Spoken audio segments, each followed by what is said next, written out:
All proceeds go to the C-SPAN Education Foundation.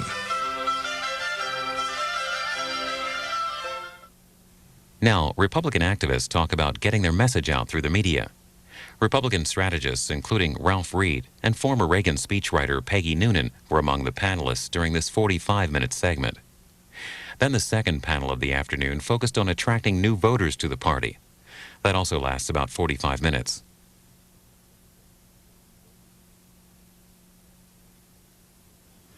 Welcome to Williamsburg, where most of this freedom that we enjoy in this country and continue to defend got started. It's a wonderful place, and I hope you have a great time while you're here, and that you will take the time, even though we have a pretty busy agenda, to move around colonial Williamsburg and try to get into as many of the homes and the shops. And I know you'll get into a few taverns because we're taking you there, or inviting you there at least. But it's a wonderful place to absorb a lot of our history, and try to do it if you can. Suzanne and I brought our kids here one time many years ago when they were really little, and we still talk about that trip. This meeting, as you may have noticed if you've had time to peruse the agenda, is one that's really going to emphasize communications. As you know from many discussions that we've had, including those of the RNC meeting this past January, our emphasis now through November 7th as a party is going to be on agenda, message, marketing, and of course performance. They're all needed and prerequisites to the successes that we are seeking and will enjoy on that day. I am going to momentarily turn the chairmanship of this session over to the new chairman of the chairman, and that is Chairman Mike Mcdaniel of Indiana.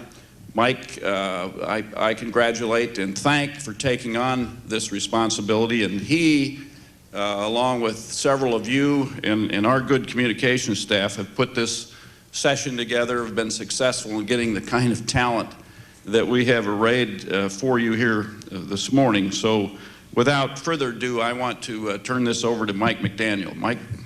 You're finding what I'm finding. So many people out there are just waiting for that personal invitation to come on in, be part of what we're doing. And if we keep going back, we're going to have a wonderful multiplier effect. And now, Ron.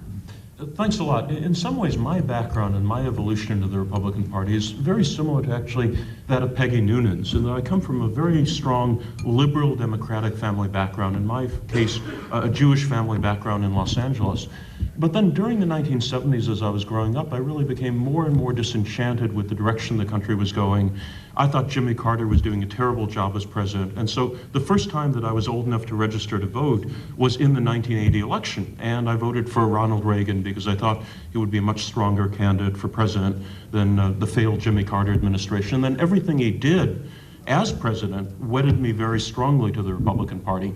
In terms of specific issues, probably the strongest issues that I felt about that Reagan articulated so effectively were opposition to many of what I would call the ethnic separatist policies that have been so damaging to the United States. Things like bilingual education, affirmative action, the policies that sort of tear America's fabric apart. And on those views, actually, even though my family was much more liberal democratic and strongly in that direction, they really agreed with that. So on those issues, they certainly agreed with Reagan, though they disagreed with various other issues.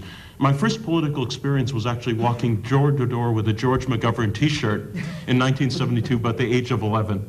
And I think one reason Reagan was so effective at bringing many of the people my age and even older people than me into the Republican Party was that Ronald Reagan was actually a Democrat for almost all of his life. A lot of people don't realize that in 1948, when Truman was running for re-election, in the case where he won that, surprise victory, the last event of his campaign was in California, and Ronald Reagan was the warm-up speaker at that event. So Reagan was able to articulate a broader message than the traditional Republican message, a message that drew into the party all of the Reagan Democrats, that gave the Republican Party so much extra strength during the 1980s. And I think it's unfortunate that to some extent the Republican Party has failed to effectively articulate that same message afterwards. And obviously it would be very nice if another Reagan came along to help boost that type of message. One thing that really is very unfortunate also, and really drew me into politics directly in California, was that I come, besides, the rest of my family background, I come from a very sort of pro-immigrant type of background. And I thought it was very unfortunate that in California, to some extent in other states around the country, the Republican Party over the last few years had really moved in a direction that could be perceived or portrayed as anti-immigrant, that helped to drive away from the party many of the Asians and Latinos that otherwise were very willing and open to the Republican Party message. A lot of people don't realize that until the last few years in California, the Republicans in California regularly attracted between 40 to 50% of the Latino voters, 40 to 50% in most statewide races, and even a higher percentage of Asian voters, because of the message of economic advancement and opportunity and strong sense of national self-worth was very attractive to these new immigrants. But in the last few years, with Proposition 187 and some of the other messages that really, to be honest, had not only a perceived anti-immigrant spin, but really were to some extent anti-immigrant, that support has completely ebbed away. So whereas for example, when Pete Wilson ran for election the first time in 1990, he got 47% of the Latino vote, 58% of the Asian vote, and 53% of the white vote. So Asians and Latinos voted like whites very much the same way. In the last election cycle, Dan Lundgren, the candidate, even though he made every effort to try to get Asian and Latino votes, got only about 20% or 18% of the Latino vote, and not much better among the Asian vote. And in a state like California, where half of the population today is made up of immigrants and their children, that sort of percentage is really a letter of doom for the Republican Party. Most recently, I was involved in the statewide initiative in California, Proposition 227, which essentially was designed to dismantle bilingual education in the state. When we started that campaign, many Republicans were very, very concerned about that message because they felt it would be perceived as very anti-immigrant. It would drive the immigrants, Latinos especially, away from anything like the Republican Party or the campaign. And as it was, despite the fact that we were outspent 25-1 on advertising, we spent about $200,000, the opposition spent about $5 million. Despite that, and despite the fact that many of the Republican leaders themselves were opposed to the initiative, even though it articulated the traditional Republican message of teaching English to children as soon as they start school, we did about as well among Latinos in California, with all those difficulties and roadblocks, as George W. Bush did among Latinos in Texas in running for re-election. And we ended up winning an overwhelming landslide victory, about 61% of the overall vote. So I think what the Republican Party has to do in many cases is go back to the traditional Reagan message of a unifying national theme that I think is just as attractive to Asian and Latino voters in California around the country as it was under Ronald Reagan, and as it was, for example, for many of the Reagan Democrats, Italian Americans or Jewish Americans or Slavic Americans, that Reagan was able to bring into the Republican Party after having been oriented towards New Deal Democratic Party for several decades. So I think it's just very important that the Republican Party does not abandon any of its conservative message on those issues, but frames the message in such a way as to bring these groups back into the Republican Party, where they were until quite recently. It's time they came home. Yeah. Dee Dee. And a viewpoint also.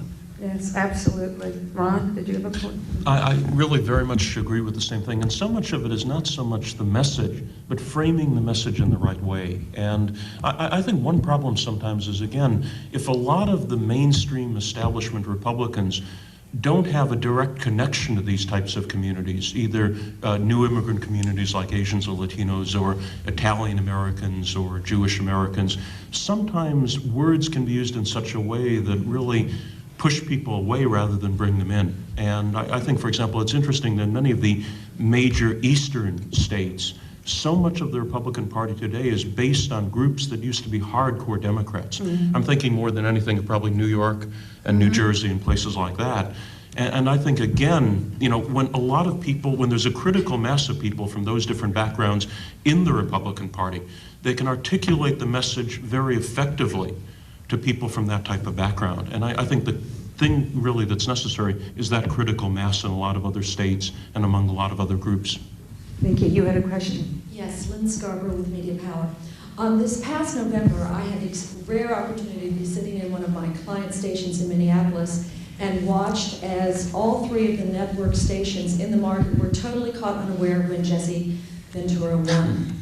In fact, up to 48 hours before the election, they all sent their weakest television live reporter to each one of the three locations. They were shocked when he won, but this made me start to think, how does the Republican Party deal with an error in a time when we're entering an age of the counter-politician? And those people that supported Jesse came from the youth, the minority, the female demographic, and from a huge percentage of people that had never voted before. These are the people that we need. So how do we go about attracting them in an era where the counter-politician is essentially ringing the bell, not spending money on media, and has essentially out-mediated them all without the money? Well, Jesse Ventura, he has a lot of energy, he has a lot of passion, and he's interesting.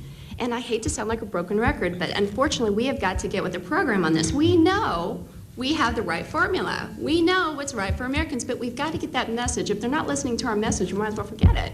So he just sort of emulates what we're talking about. Now, we know that we are right, the Republican Party, and we just need to maybe adopt some of his energy, maybe not all of it, but I think that he's sort of on the right track. And everyone here, all the state chairmen, I mean, they care so much. I mean, all of you, you've put so much time and energy and money into the Republican Party, and you really care. Just let people know that. And our candidates should do that. They shouldn't be afraid of showing their emotions and showing that they really care about their constituents and our people. Do you He does think that. people are yearning, really Yes, yearning for they leadership, really are. plain talk, and to connect? And so many Absolutely. people that I talk to, Democrats, independents, people I meet on planes, trains, wherever, if you let them speak first, they are embarrassed by Clinton Gore, embarrassed. And they need an opportunity, and they need a reason, though, to move toward our party. And that's why we're talking so much and throughout the day on connecting. Peggy, you do this in your column through words. You do it through your speeches. And the way that Peggy does it is she doesn't set up a barrier. You don't have to cross any hurdles to understand what she's saying. Shannon does the same thing. Ron took a volatile issue. I mean, something so potentially explosive, but because there was trust and there was respect for what he was doing, he succeeded. So, and Dee Dee is absolutely on the mark as we look at younger and younger voters. People are dying to come over and to have something to believe in again. The past 8 years may have been good economically, but not one person can say, I am really proud to be an American because of Clinton Gore. So we have an opportunity to connect and to reach out. And I think we have time, Peggy. Could I just add one more thing about, I hope you can hear me, on Jesse Ventura? It seems to me part of his appeal is that he acts as if he is not afraid. For instance, you remember the dust-up about a month or 2 months ago? When some young woman, I'm not going to remember all the facts, but some young woman walks up to him and starts to castigate him for cutting government funding for unwed mothers who cannot work or something like that. Unwed mothers who are trying to get through school. And instead of cringing like a modern Republican, and saying, well, we've got to control spending, but I take your point and we'll meet later. Instead of cringing, he said, hey, you made your decisions. This is your life. Why should I pay for your life? Well, she was struck dumb. They didn't know if it was going to be a hugely controversial thing that was a real blow to him. In fact, people liked it because it was what they were thinking, but also because he wasn't afraid. He made it clear. He told you what he was thinking. I'm not sure we want to emulate a lot of Venturaism, but we want to emulate Only the that. passion. I'm sorry? The energy. One more question. Hi, I'm Janine Bongards, and I'm deputy chair of the state party in Minnesota. And so two things I'd like to comment on. And I'll start out by saying that, yes, Jesse caught us off guard. However, my first clue was at our state fair in August when he was attracting huge crowds at his fair booth, and I thought, you know, this might be trouble. But Jesse is exactly what Dee Dee was saying in that he is entertaining, and I'm fond of saying we will be well entertained in Minnesota for the next few years, I'm afraid. But what he says is, again, what Peggy was saying, he just says it right out, you know? And the sound bites that he gets nationally, my parents live in Florida, my brother in Colorado, they say, wow, you guys have got this great governor there. Well, it sounds like it, but let me tell you, he sounds Republican, but he's doing Democrat stuff. He's filled his cabinet almost exclusively with Democrats. What he's really doing is not Republican, it's Democrat. And so I had an opportunity to be on a panel recently with the three parties, representatives of the three parties, and the Reform Party candidate and I agreed that the two-party system has served our nation very well and that we don't operate under coalition governments like other countries, and that's why we prosper. And I don't believe the third-party movement will last. One of the parties will disappear. And I'm not saying it's going to be the Reform Party, but I'm fond of saying, and this brings in too my work with minority groups in Minnesota, that I welcome minorities, especially African Americans, home to the Republican Party because we started as the party of Lincoln, as the anti-slavery party. And the reason, I mean, we had the Democrat Party that was the party of slavery. We had the Whig Party that refused to discuss the issue of slavery back in the mid-1800s because it was too divisive. It was the issue of the day, but it was too divisive to discuss. And so an anti-slavery party rose up, the Republicans, and we know, we nominated Lincoln, we all know the rest of the history there, and within a few years the Whig Party had disappeared. And so I see this happening, first of all, like I say, somewhere along the line the Republicans got labeled as being anti-minority and I don't know how that happened, maybe somebody can give me some history here. We're the party that has the roots that the minority should be attracted to, and we need to play on that. And likewise, I do think that the third party movement will always have some little, you know, grass party movements, not grassroots, our party movements, but you know, pot grass and that sort of thing, candidates. But I really think that Jesse is a celebrity, and but that, you know, the Democrat kind of agreed that what we will see in Minnesota anyway is a reform DFL party, and we'll be back to a two-party system. So, thank you. I think what we have agreed is we should do it with passion, connect, get out there. They're waiting for us. Please join me in thanking our panel today. Thank you. Thank you, Pat. Very, very Thank much. you. Good.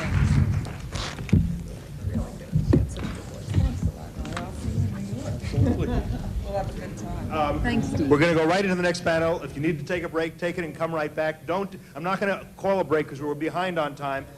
And in fact, in the interest of time, what I'm going to kind of do here is not have two small panels, but one elongated panel, which will be a little bigger. We'll do both penetrating the media filter and perceptions, values, images, and 2000 campaign together. So I can have those folks on stage.